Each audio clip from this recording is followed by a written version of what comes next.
Hola. El anarquismo es no poder y no propiedad.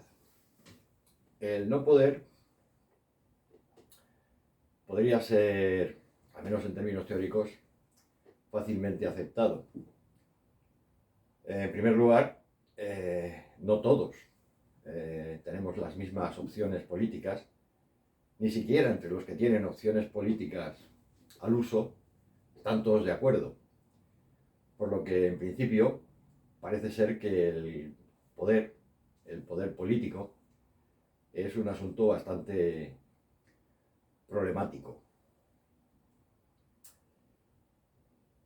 El problema no es que no estemos todos de acuerdo con ninguna opción política.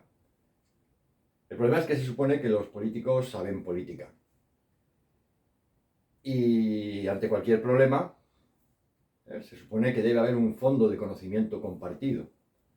Ante un problema médico, los médicos tienen un fondo de conocimiento compartido y hacen un diagnóstico que puede ser correcto o incorrecto, pero que de alguna forma se ajusta a la opinión de una mayoría.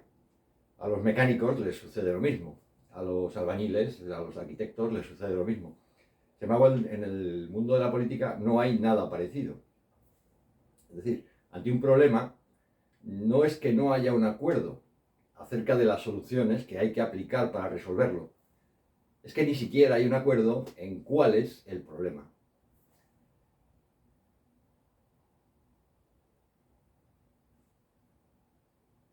Por tanto, no es imposible que alguien, en un modo razonable, llegue a cuestionarse la eficacia o la necesidad de la actividad política.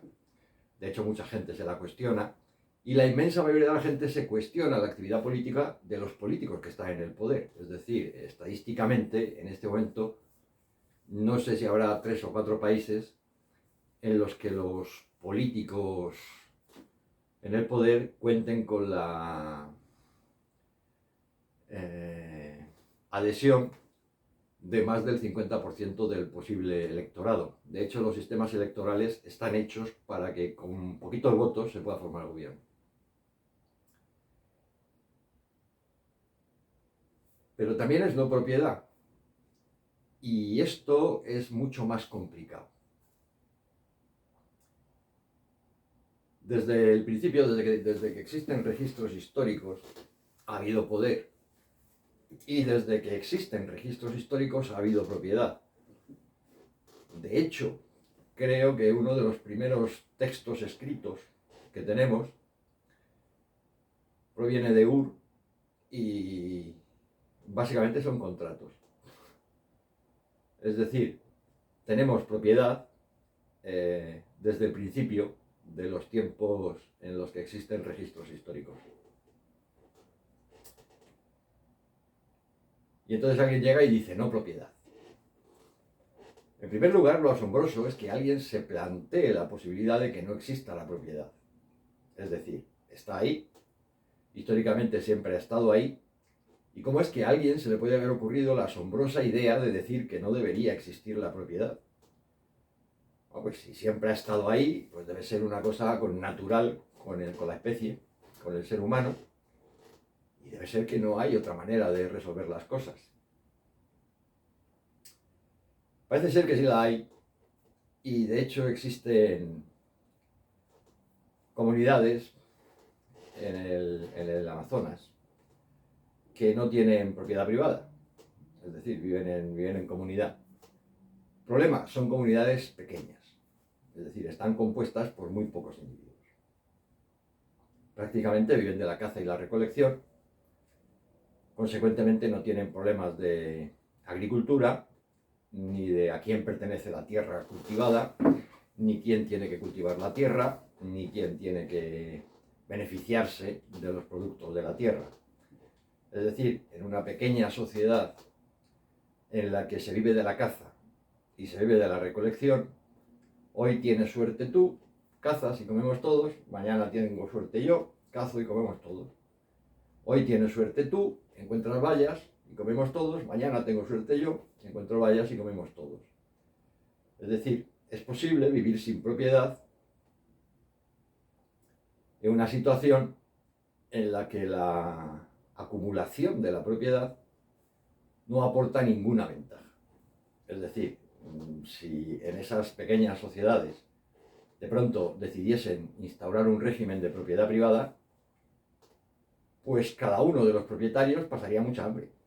Es decir, comería cuando cazase. Dado que no tienen medios para conservar los alimentos, pues básicamente tendrían que comerse lo que cazasen en el día. Podrían diferir la ingesta 48 horas, pero al final tendrían que comerse lo que cazasen en el día, o como mucho lo que cazasen comerse en 2 días lo que cazasen en uno. Eso produciría dos cosas. La primera es que evidentemente todos tendrían que cazar más.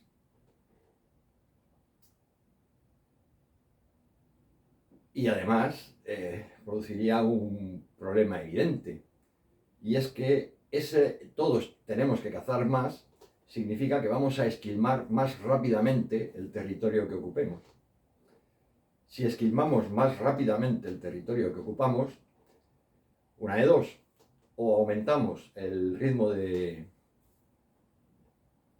traslado de la población, o pasamos hambre porque acabamos con los recursos que cada pequeño trozo de terreno que podemos recorrer en un día puede ofrecernos. El problema de la propiedad probablemente surge cuando comienza a haber bienes que se pueden acumular. Un cazador tiene que comerse la carne, y hace 100.000 años todavía más deprisa porque no tenían nevera en casa. Un recolector tiene que comerse lo que recoge y lo tiene que hacer rápidamente. Sin embargo, un ganadero ya tiene una serie de ovejas o de vacas.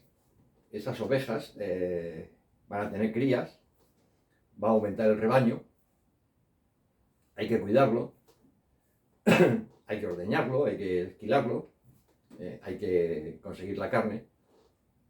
Es decir, en la medida en que desaparece un régimen económico de caza y recolección simple, aparece la necesidad de establecer alguna clase de cauce, alguna clase de modelo que permita fijar la propiedad. Fijar la propiedad, en principio, es asignar responsabilidades. De acuerdo, tú eres el ganadero, yo soy el agricultor. Yo me encargo de que no falten patatas o de que no falten zanahorias, pero tú encárgate de que no falte carne. Ahora bien, para que yo me encargue de que no falten patatas, tengo que tener disponible una tierra. Y para que tú te encargues de que no falte carne, tienes que tener disponible un rebaño y tienes que tener disponibles pastos. Durante mucho tiempo los pastos no fueron objeto de propiedad, en el sentido de que un rebaño acaba rápidamente con cualquier terreno pequeño, es decir, se lo comen muy deprisa. Consecuentemente, necesitan en 1 o 2 días necesitan otro terreno muy pequeño. En 1 o 2 días necesitan otro, en 1 o 2 días necesitan otro. Dado que la hierba tarda tiempo en volver a crecer, pues resulta que un rebaño relativamente pequeño habría necesitado una cantidad de tierra enorme. Estamos hablando de un planeta con una densidad de población muy baja, y dada esa baja densidad de población, la cantidad de terreno para pasto disponible pues era mucha, era prácticamente todo, excepto el poco terreno que pudiera cultivar un agricultor, o media docena de agricultores, o una docena de docenas de agricultores, que era pequeño porque los medios de cultivo eran bastante manuales, no se había inventado todavía la mecanización. Todo el resto del terreno, de alguna manera, era terreno abierto. Se podía utilizar para que el ganado pastase. Pero ya existe el régimen de propiedad del ganado en sí. Es decir, el ganado pasta hoy aquí, mañana allí, pero es el rebaño. Y ese rebaño está sujeto a un régimen de propiedad. Con la tierra pasa lo mismo, pero evidentemente más rápidamente y de manera más evidente. Es decir, si yo me encargo de esta tierra, yo limpio esta tierra, abono, siembro esta tierra y cosecho esta tierra, se supone que los frutos son míos. Dado que los frutos son míos, pues pudiera ser que la tierra sea mía. No tiene mucho sentido que este año cuide esta tierra, el año que viene cuide aquella, el año que viene, al año siguiente cuide otra. Es decir, lo normal parece ser que pues esta que me viene cerca de casa, pues la cuido yo. Y aquella que te queda cerca de tu casa la cuidas tú. Y esto parece absolutamente natural. Es decir, parece una forma razonable de hacer las cosas. La mayoría de las teorizaciones que se han hecho sobre el anarquismo han mostrado una notable tendencia a volver a una especie de sociedad primitiva, arcaica, y de hecho hay toda una rama del anarquismo que lo que pregona es la vuelta a la naturaleza, es decir, la vuelta a la condición de cazadores-recolectores. Es evidente que hace muchos milenios este planeta pudo acoger a los cazadores-recolectores. De hecho, descendemos de ellos. Y si descendemos de ellos es que su sociedad era viable. En el sentido de que es viable una sociedad cuando tiene descendencia. Si estamos aquí, ellos no lo hicieron mal. Es decir, la etapa de cazadores-recolectores fue útil y de hecho pues fue beneficiosa para la continuidad de la especie. Supongamos que ahora volvemos a la naturaleza. Supongamos que la población está más o menos dividida en un 50% de hombres y mujeres en edad productiva y un 50% en niños o personas mayores. Supongamos que esos niños necesitan el cuidado de adultos y que, bueno, cualquiera de los dos sexos destina a una serie de individuos a cuidar a la progenie. Tendríamos alrededor de un 30% de la población buscando alimentos. Es decir, tendríamos en este momento unos 2.400 millones de cazadores recolectores. Si cada 2 días, cada 3 días, esos 2.400 millones de cazadores recolectores cazan un ciervo, me pregunto cuántos miles de millones de ciervos debería haber para que comiesen durante 6 meses. Teniendo en cuenta que esos 8.000 millones de personas ocuparían un espacio, es decir, aunque fuese un espacio móvil, ocuparían un espacio, los animales tendrían que moverse en el resto del espacio disponible. Y en ese resto del espacio disponible debería haber 180.000, 200.000 millones de animales que cazar. Lo que en principio parece difícil. Es decir, la economía de caza y recolección sirve para sociedades pequeñas, pero no para grupos pequeños, sino para grupos pequeños muy diseminados en un territorio muy amplio. Si estamos hablando de miles de millones de seres humanos existentes ya, un modelo de caza-recolección necesita más de este planeta. Es decir, con el terreno disponible no comemos. Y ante eso, bueno, pues podemos aplicar alguna clase de darwinismo social y decir, bueno, pues que los que no sean buenos cazadores, que se mueran de hambre. Y así los que son buenos cazadores dejan genes mejores cazadores a la descendencia. En principio, parece un poco excesivo, ¿no? Pero quizá no se ha planteado nadie el pequeño problema que supone que cada mañana salgan al campo a cazar 2.400 millones de cazadores. No estamos hablando de cuando se abre la veda y salen varios miles por ahí a buscar conejos. Estamos hablando de 2.400 millones de cazadores buscando algo que comer, algo que cazar en este planeta. Probablemente la presión sobre las especies cazables sería tal que, en primer lugar, todas las especies serían cazables y, en segundo lugar, pues, la extinción de la caza sería bastante inevitable. Consecuentemente, en una sociedad numerosa no parece tener mucho sentido buscar un modelo de vuelta a los orígenes, de vuelta a la naturaleza. Y nos encontramos con una cosa muy curiosa, y es que somos casi 8.000 millones, y somos casi 8.000 millones en una sociedad capitalista. Consecuentemente, el capitalismo tiene capacidad de hacer que la población crezca y se multiplique.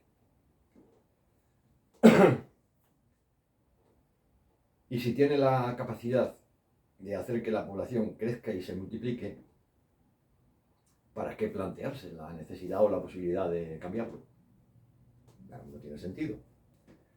Si funciona, pues debe estar bien. Si aumenta la población, el modelo sirve para que la población aumente.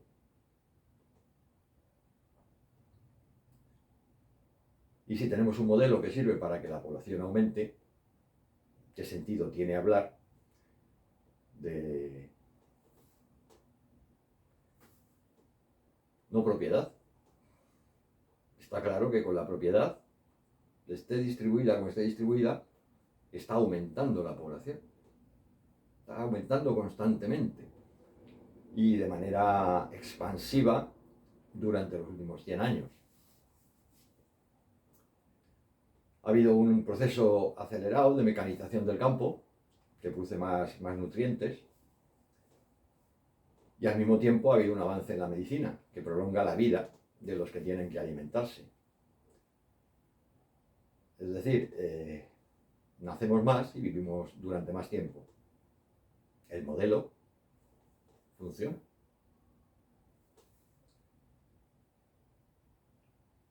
Ahora bien, si el modelo funciona, ya está. Ya está. No hay que hacer nada. No hay que hacer elecciones dentro de más o menos tiempo. Si ya estamos bien, dejar las cosas como están. No hacen falta elecciones, no hacen falta otros políticos, los que ahí ya están bien. No hacen falta nuevos modelos económicos, nuevos productos económicos. No hace falta nada, ya estamos bien. Y si estamos bien, pues lo mejor que podemos hacer es no estropearlo.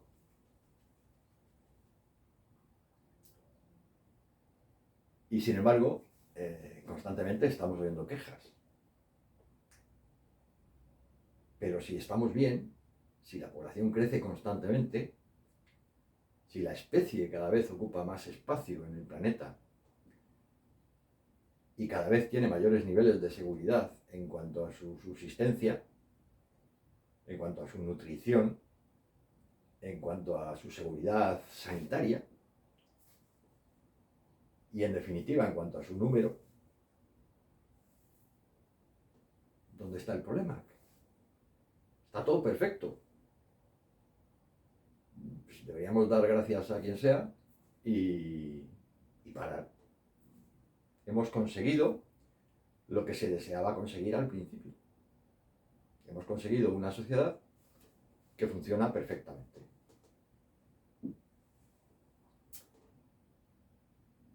Y sin embargo, tenemos extraños problemas con la asignación de la propiedad. En un mundo en el que todo funciona perfectamente bien, nos empeñamos en que unos tienen mucho y otros tienen poco. Pero bueno, si la especie crece, la especie tiene suficiente. Eso de que unos tienen mucho y otros tienen poco, ¿qué es? Pues ese es el verdadero problema. Es decir, los seres humanos tenemos una cierta incapacidad para meternos en la naturaleza o para vivir en la naturaleza sin modificarla. Queramos o no queramos, la estamos modificando constantemente, tendemos a modificarla, somos modificadores natos del entorno. Y esa modificación del entorno hace que no solo modifiquemos el cauce de los ríos, la extensión de las praderas, la cantidad de tierra cultivable que hay que no es bosque, sino que también humanizamos la forma en que nos relacionamos.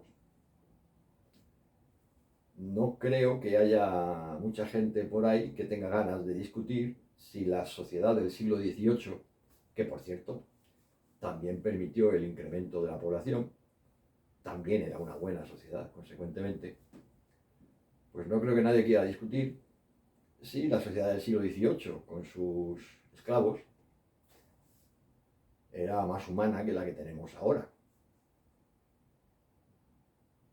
Partimos de la base de que la no esclavitud se dio en un proceso de humanización de las relaciones sociales. Partimos de la base de que la no tiranía, la no dependencia de un gobernante único que permaneciese en su puesto durante todo el tiempo que le apeteciese, es un proceso de humanización. Es decir, tendemos a creer que humanizar el entorno significa ampliar posibilidades, aumentar los grados de libertad. ¿Podemos seguir como estamos? Pues probablemente el mes que viene sigamos viviendo una sociedad muy parecida. ¿Eso quiere decir que tenemos que conformarnos con esta clase de sociedad? ¿O que podemos humanizar la sociedad en la que vivimos? Bueno, pues parece ser que humanizamos de manera constante y de manera inevitable. No podemos saber qué es lo que va a suceder. Lo que sí sabemos es que en el siglo XV prácticamente todo el mundo aceptaba sin problemas la autoridad de una figura de poder. Sabemos que entre el XV y el XVIII se produce toda una crítica en la que se cuestiona la necesidad de la permanencia de esa figura de poder.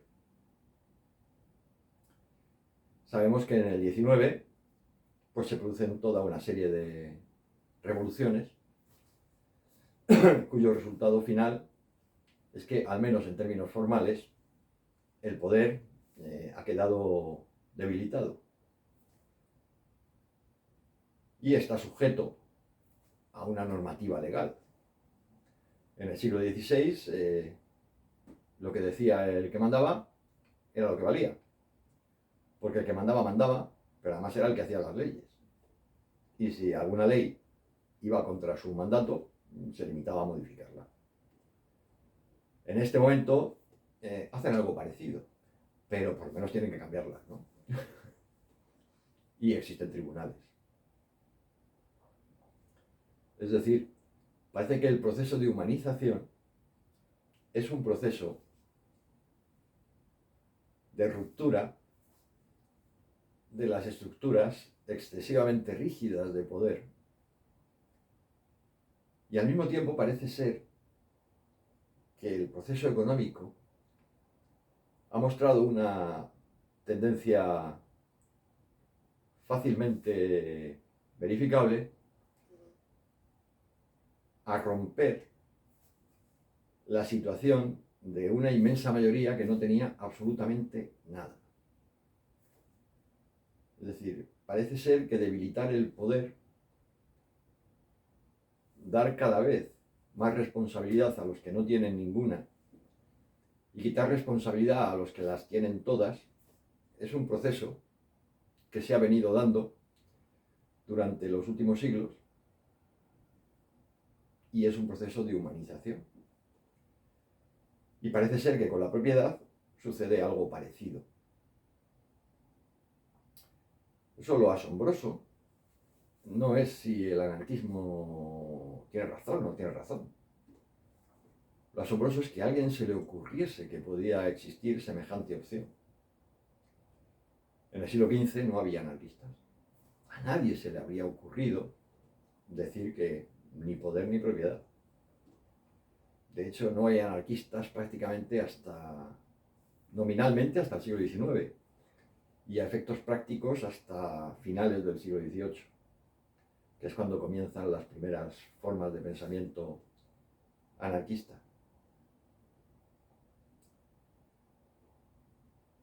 Siempre hemos tenido poder y siempre hemos tenido propiedad. Y hace 150, 160 años, alguien se planteó qué podía suceder si no teníamos poder y no teníamos propiedad. Y lo que surge pues es un modelo paralelo. Es decir, puede que no sea mejor, puede que no sea peor, pero en términos teóricos es perfectamente asumible. Y eso es lo realmente asombroso. Es decir, no importa si el anarquismo es correcto o es incorrecto, al final no importa.